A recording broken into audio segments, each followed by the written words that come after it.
Salut tout le monde, c'est Septimus Black, ça fait super plaisir de vous retrouver. Aujourd'hui une revue Transformers officielle avec une pièce qui est une pièce exclusive en Asie. Hein. Il s'agit ici du Dark Optimus Prime de Takara Tomy. Je suis pas fan des Voyagers, je suis pas super fan du line-up de The Last Night, mais je suis fan des exclus. Alors je dois vous dire que celui-là je l'ai quand même payé le prix fort, hein. Je suis pas spécialement convaincu que le prix que je l'ai payé vaut la pièce, mais en tout cas je suis super content de l'avoir et super content de vous le présenter. On va jeter tout de suite un coup d'œil à la boîte. Alors c'est une boîte très dark, comme le nom l'indique, Dark Optimus Prime ici, donc TLK X, hein, X c'est pour exclu. Ici donc Transformers The Last Night, un beau petit dessin ici, ou alors une photo repassée en noir et blanc, je ne sais pas, je ne sais guère, de Prime. On va dire que c'est la version Nemesis quoi, en gros. Voilà, donc très très joli hein, dans sa petite vitrine, le Prime ici. Donc Transformers, ici Takara Tomy en haut, ici du Nipponais, toujours le petit effet vitrine du dessus, le petit effet vitrine du côté avec le reste du dessin de la façade et toujours Transformers, Voyager Class indiqué ici, de l'autre côté comment dire, une représentation de Prime avec son épée. Indiqué ici le plus grand protecteur de la Terre, mais non, car c'est Dark Optimus Prime, donc non. Donc là on s'est pas foulé. En dessous, super important le dessous de la boîte quand même. Plein de nipponnais qu'on comprend rien, voilà, sauf si on est nipponnais. Et puis ici, la représentation en noir et blanc hein, du Dark Optimus Prime. Donc le produit en alt, le produit en bot. Très sympa ce Voyager Class, mine de rien. Très très sympa. J'aime beaucoup la transformation et le rendu. 30 étapes quand même hein, pour lui donner ces deux apparences. Et puis bien sûr en dessous des licences, du nipponais et puis la hotline pour les gens qui n'ont pas d'amis. Donc on regarde ici, on regarde ce qu'il y a dans la boîte tout de suite. À l'intérieur de la boîte, on retrouve donc tout ceci, à commencer par la dock, comme d'habitude, tout en nipponais, inutile de vous le rappeler, puisqu'il s'agit toujours d'une exclusivité, hein, ça n'a pas changé depuis tout à l'heure. On a ici une notice en noir et blanc pour changer, mais qui est quand même très très explicite, dans le sens où on comprend bien toutes les manœuvres, et c'est ça le principal. Par contre, c'est un peu petit, hein, donc voilà, mais sinon c'est une très très bonne notice. Hein, sur papier glacé. Voilà, ce n'est pas la peine d'en rajouter. Ensuite on a les accessoires, donc les armes de Prime avec son fameux bouclier qui donne la sensation d'être un vulgaire morceau de plastique. Alors après voilà, on a un joli mold mais on n'a pas de peinture. Alors c'est vrai que ça doit être dark, mais quand même un minimum aurait été le bienvenu. Là, il s'agit vraiment d'un vulgaire morceau de plastique. En tout cas, c'est mon avis. Et je le partage. Ensuite, on a une épée. Alors, me demandez pas pourquoi elle a cette couleur. Je ne saurais pas vous répondre. Après, il faut avouer que c'est un violet plutôt sympa, vraiment. Hein.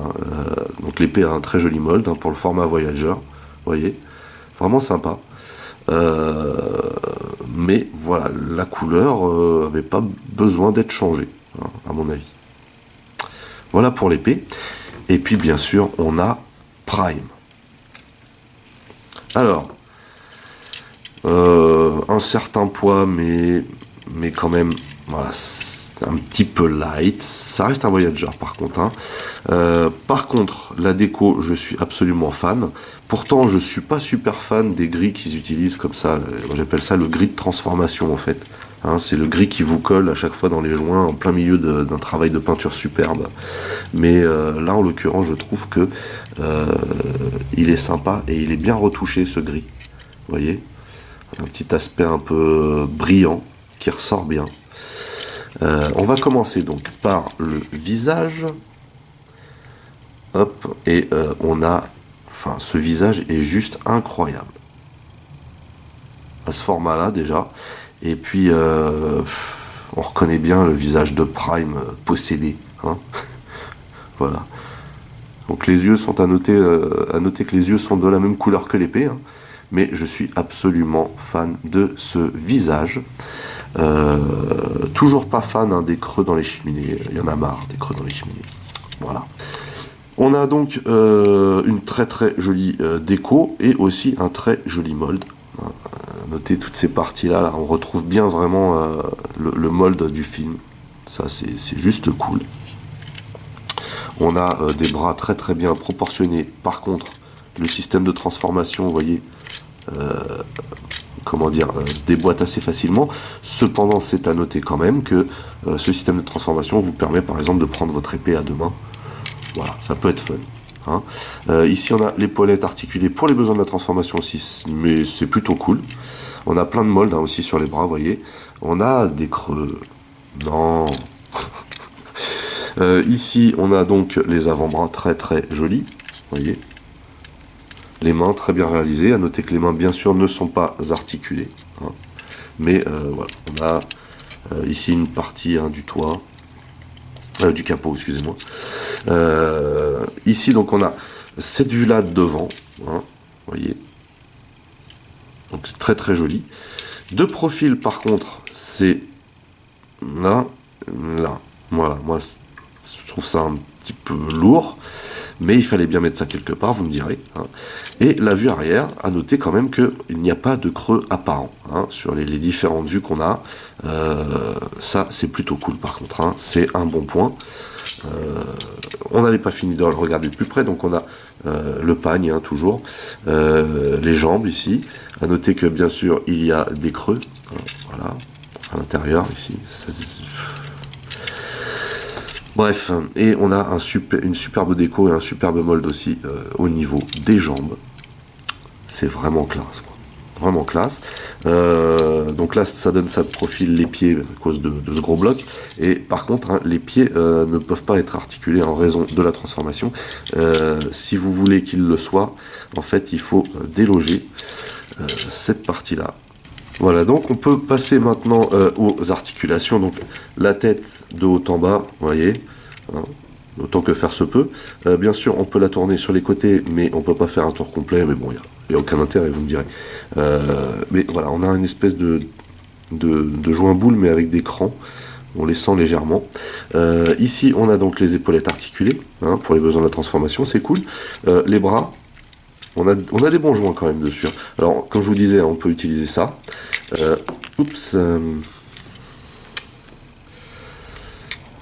Alors voilà le type de problème qui peut se passer quand vous utilisez les articulations, mais que vous ne pensez pas à ranger certaines parties.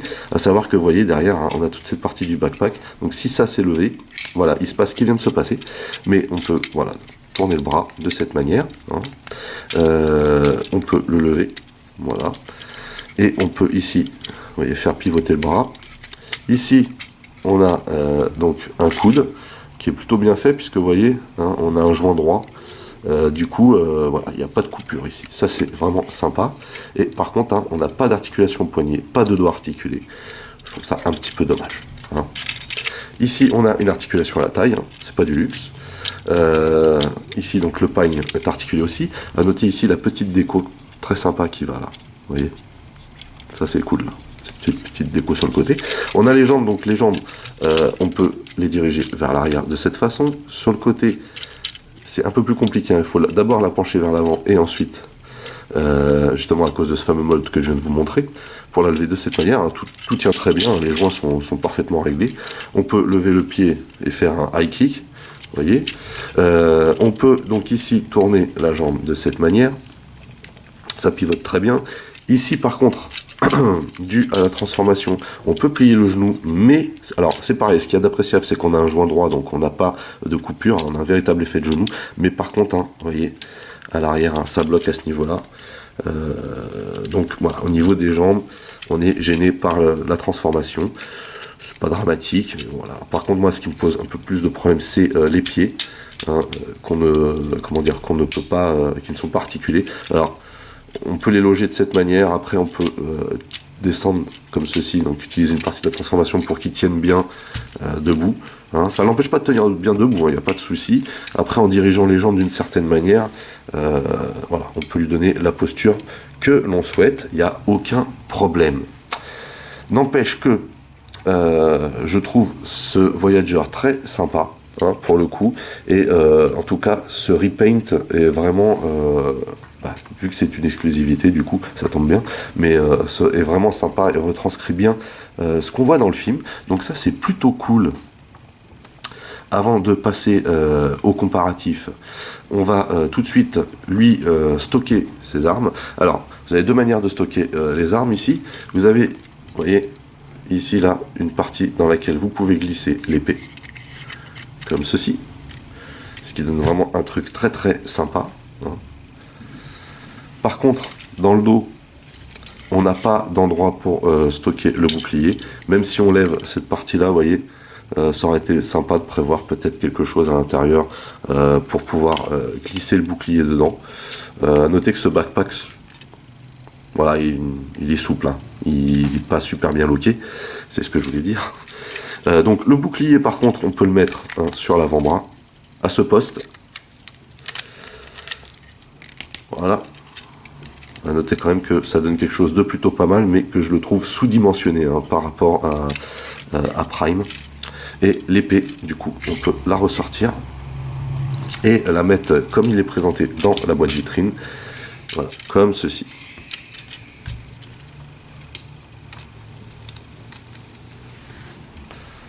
Voilà ce que ça donne. C'est plutôt sympatoche.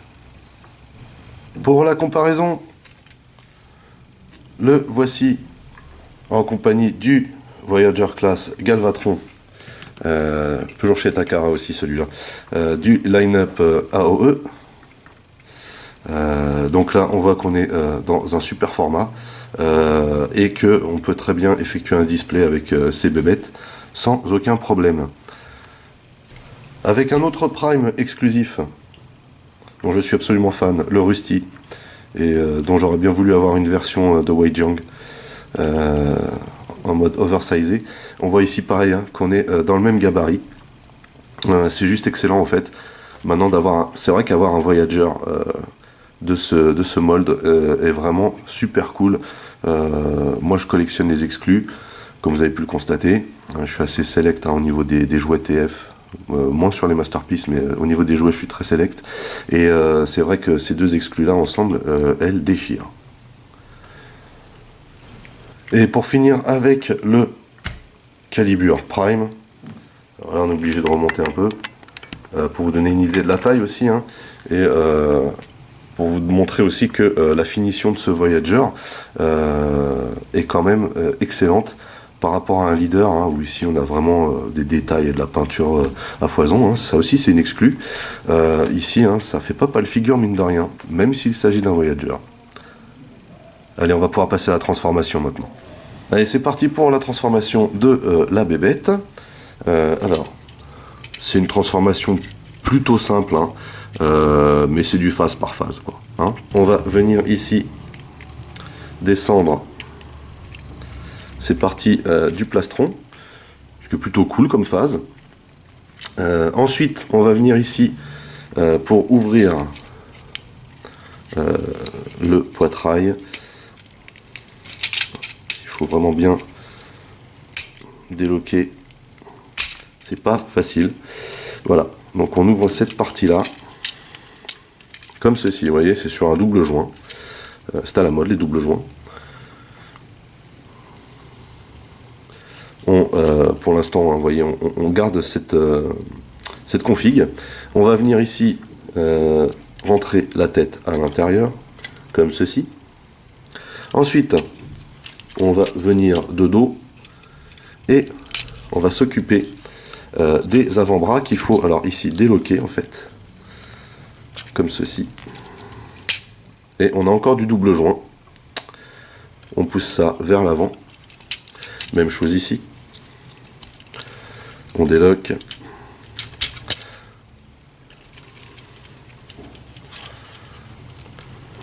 et on pousse ça vers l'avant. Donc comme vous avez pu le constater, hein, ça s'est déboîté. Donc là, ça peut pas se déboîter ici parce qu'on a un petit rivet en métal, mais là voilà, ici ça manque de rivet. Voilà. Ensuite, alors en fait, dans la notice, il y a tout un schmilblick qui sert à rien pour vous donner une configuration en fait des bras. Le truc à faire, c'est déjà d'avoir donc les bras dans cette posture, et ensuite de lever comme ceci.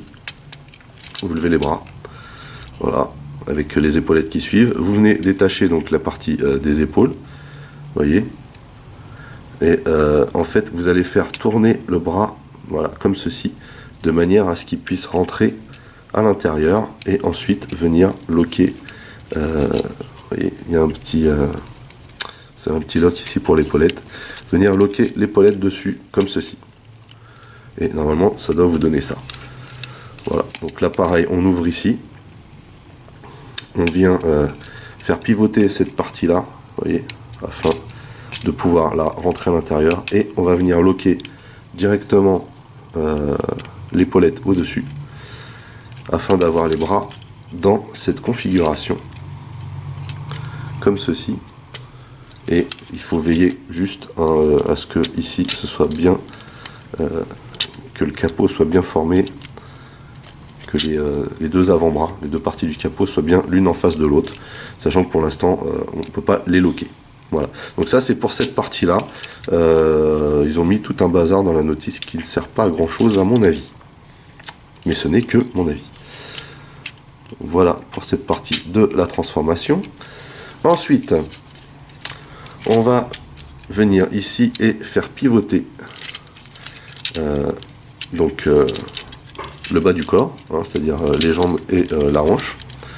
On va lever cette partie là, vous voyez, ici c'est censé être loqué là. Vous avez cette partie là, hein, cette petite branche qui passe au milieu, et c'est censé être loqué ici, mais pas tant que ça en fait. Voilà, donc on lève ça, et on lève cette partie là aussi. Voilà. Ensuite, on va venir s'occuper des jambes. Alors, les jambes, c'est plutôt simple en fait, hein. Vous allez déloquer ici, sur les côtés, comme ceci, et vous allez dégager cette partie-là sur l'extérieur. Vous allez ensuite faire pivoter les jambes dans ce sens, de façon à ce que cette partie-là soit sur l'extérieur. Vous allez déloquer le pied qui se trouve ici, vous voyez. Alors, à noter quand même qu'il y a vraiment des parties qui s'en vont trop facilement. Voilà. Et en fait, vous allez mettre cette partie-là comme ceci pour l'instant. Donc là, on déloque le pied de cette manière et on laisse cette partie-là vers l'avant pour l'instant. Seule chose à faire pour l'instant, c'est de rabattre cette partie-là comme ceci. Même chose ici. Ce qui va former immédiatement l'arrière, en fait. Donc vous n'avez plus qu'à loquer, hein. Voilà, donc c'est cette pièce-là qui est censée maintenir le tout. Alors ça fonctionne, mais c'est un peu light. Heureusement qu'il y a des bons joints ici. Du coup, maintenant on va rabattre cette partie-là comme ceci. Et vous voyez que le pagne vient se positionner impeccable. Et de toute façon, on a des crans pour, comment dire, pour donner la bonne hauteur. Donc, chose à faire ici, c'est de faire pivoter cette partie-là comme ceci. Voilà. Vous avez le marchepied qui apparaît. Et derrière, on va venir loquer le pied ici. Vous voyez, ça vient se loquer, pardon. Ça vient se loquer de cette manière. Voilà. Donc en fait, il faut vraiment trouver le bon axe, hein, le mettre bien en place. Voilà, ça vous donne quelque chose comme ça. On va faire la même chose de ce côté. On va faire pivoter comme ceci. Et on va venir loquer le pied derrière. Toujours même histoire, hein, il faut bien trouver le bon axe de rotation. Voilà. Et ça se loque impeccable dedans. Ensuite, on va donc lever cette partie et glisser les pieds à l'intérieur. Voilà, vous voyez ici, en plus, vous avez une partie sur les côtés qui doit venir se loquer ici. Voilà, hop.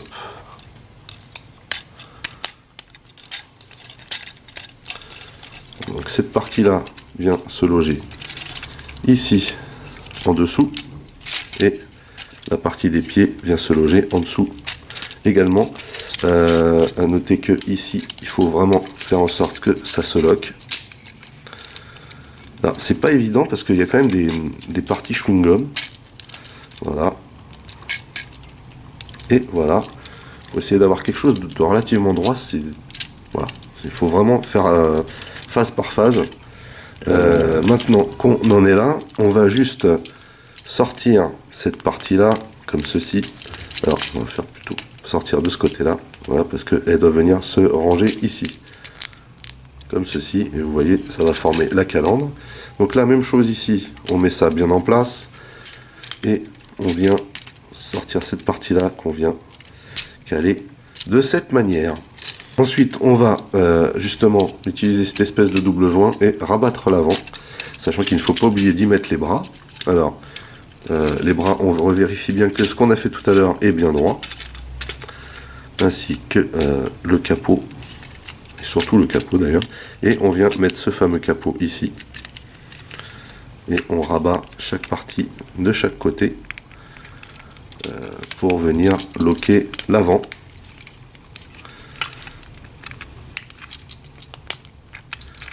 De cette façon. Voilà ce que ça doit donner à ce stade, et donc du coup, maintenant on va venir ici, déloquer ces parties là, on va tout détendre et venir mettre ça en place. À savoir que vous avez ici un lock pour ça et vous avez ici pareil un autre lock en bas, et on va tout rabattre ici de cette manière, et de 1 et de 2, et on n'a plus qu'à venir faire chercher cette partie. Alors là c'est pareil, ça c'est déloqué. Là pareil, il faut faire attention à ce que tout soit bien loqué ici. Vous voyez ici vous avez des petits picots là angulaires, et celui-ci il a fallu que je le retaille parce qu'il n'était pas taillé de la bonne façon et ça ne rentrait pas au départ. Donc comme quoi hein.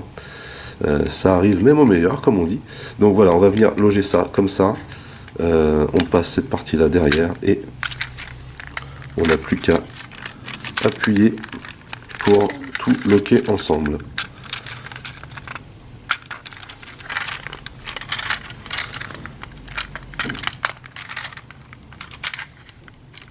Et voilà donc Dark Optimus Prime en alt mode.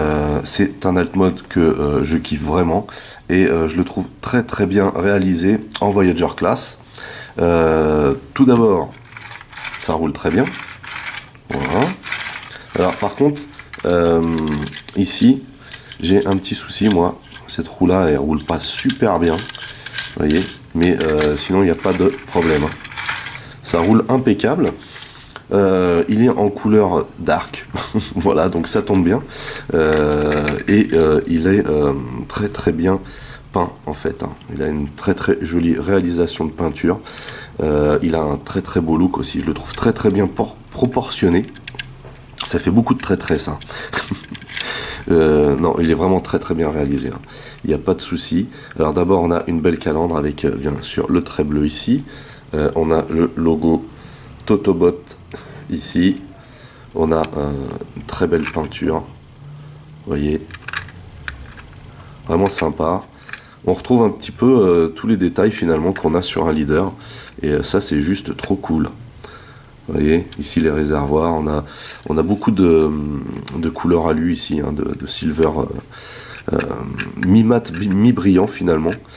On a de très très jolis enjoliveurs. Alors les roues sont en plastoc, hein, c'est normal. Ici on a de très jolis pare-brise. Voilà, vraiment très très sympa ce Prime. Je suis assez fan finalement de ce Voyager. Alors bien sûr on a des petits trous par-ci par-là, bon, pourquoi pas. Il est vraiment classe. Le petit marchepied ici, du coup on voit pas trop le joint en dessous, et vous voyez hein, Encore ici un plastique de joint. Voilà ici pour le train d'attelage, vraiment classe. Le pagne se fond super bien ici, c'est vraiment bien trouvé. L'arrière est bien faite aussi. Vraiment super sympa. D'autant plus que là il n'y a absolument pas de partie robot apparent. Donc ici bien sûr pour ranger l'épée, fallait bien le mettre quelque part. On a les cheminées qui sont très très jolies aussi avec un beau mold. Et par contre on voit toujours le creux à l'intérieur. C'est juste pas possible ça. Donc pareil, les enjoliveurs arrière, enfin les jantes plutôt, jantes avant, jantes arrière, ou enjoliveur avant, jantes arrière. Ça serait plutôt cette formule là d'ailleurs. Donc en dessous, on voit un semblant de hanche ici, mais sinon, à part les mains, voilà, on voit pas qu'il s'agit d'un robot. Donc vraiment bien fait à ce niveau là, il n'y a pas de souci. On peut stocker, puisqu'on est en dessous, on peut stocker donc l'épée ici. Vous voyez, ça gêne pas du tout le roulage. Voilà, et on peut aussi stocker le bouclier ici. On le cale de cette manière.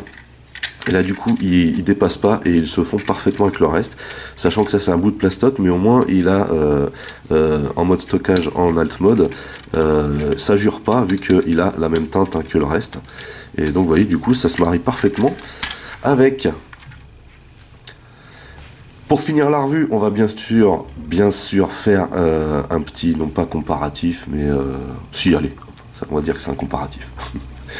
Tout d'abord avec le Galvatron AOE, qui est vraiment une belle bête celui-là. Il est vraiment entre le Voyager et le Leader en alt mode. Il se rapproche même plus d'un Leader dernière génération. Je le trouve vraiment gros par rapport à celui-là. C'est vrai que là, c'est plus ça qui convient finalement. Moi je trouve. Voilà, on est vraiment entre les deux au final. Bref, revenons à nos moutons. Ensuite, avec le Rusty Prime, une autre exclue. Là, on est dans le même format. Ça, c'est très classe. Et avec une autre exclue encore, le Calibur, donc. Donc là, on a un plus gros format. C'est normal, c'est un leader. On voit quand même quelques différences de mold, surtout au niveau de la calandre. Mais sinon, on s'y retrouve. Vraiment stylé ce camion, la grande classe. Et effectivement, ce que je vous disais, c'est que le Galvatron, lui, se situe vraiment en termes de taille entre les deux, quoi. Voilà. Voilà, écoutez, c'est tout pour cette revue portant sur le Dark Optimus Prime de Takara Tomy, une exclue nipponaise, donc. J'ai été très content de partager ça avec vous, sachant que je ne le découvrais pas, puisque j'avais déjà bidouillé un petit peu avant. Mais effectivement, quand je l'ai bidouillé, j'ai vraiment découvert ce modèle de Voyager, et je le trouve vraiment très très très sympa. En tout cas, à ses couleurs, il m'a pas du tout attiré en magasin aux couleurs vendues par Hasbro, ça c'est clair. Peut-être le SDCC avec des couleurs mieux chiadées serait plus sympa en tout cas que celui qu'on trouve en magasin. En tout cas, moi, c'est les exclus qui m'intéressent. Pardon. Qui m'intéressent. Celle-ci est vraiment super bien faite. On reconnaît vraiment bien le Nemesis Prime du film. Pour tous ceux qui sont fans du film et des films, je pense que c'est une pièce à posséder. Voilà. Donc là, je crois que je vais aller me coucher parce que... Sur ce, n'oubliez pas que vous pouvez lâcher des commentaires dans la section du dessous, que si vous avez aimé, un petit pouce en l'air, ça fait toujours plaisir. Vous pouvez aussi partager mes vidéos, c'est cool, ça me fait de la pub. Vous pouvez aussi checker mes autres revues, Masques, Transformers, mais aussi mes playlists. Pour les nouveaux, n'oubliez pas de vous abonner à ma chaîne. En attendant, je vous donne rendez-vous à très très vite, portez-vous bien et à la prochaine. Allez, bye bye.